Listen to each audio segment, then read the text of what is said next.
ഇവിടെ നിന്നുള്ള വ്യൂ നൈസാട്ടോ.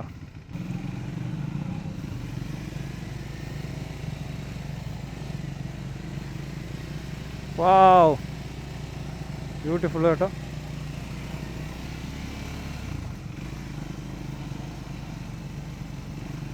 ഒരാൾക്ക് പോകാൻ പറ്റുന്ന അത്രയും ഇതേ ഉള്ളൂ കേട്ടോ. ഓ, ലുക്ക് അറ്റ് ദ വ്യൂ കൊള്ളാം കേട്ടോ, വളരെ നൈസ്.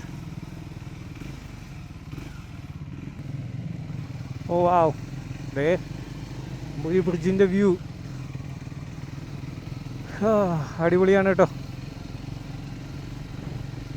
ഇത് നമ്മുടെ സ്ക്രാംബ്ലറൊക്കെ പക്ക ഒറ്റ വണ്ടി മാത്രമേ പോവുള്ളൂ കേട്ടോ. ഒരു വണ്ടിയും മര്യാദക്ക് പോവുള്ളൂ, കാരണം ഈ ഹാൻഡിൽ വിട്ട് ഹിമാലയൻ സ്ക്രാംബ്ലർ അതൊക്കെ ഒറ്റ വണ്ടി മാത്രമേ പോകത്തുള്ളൂ.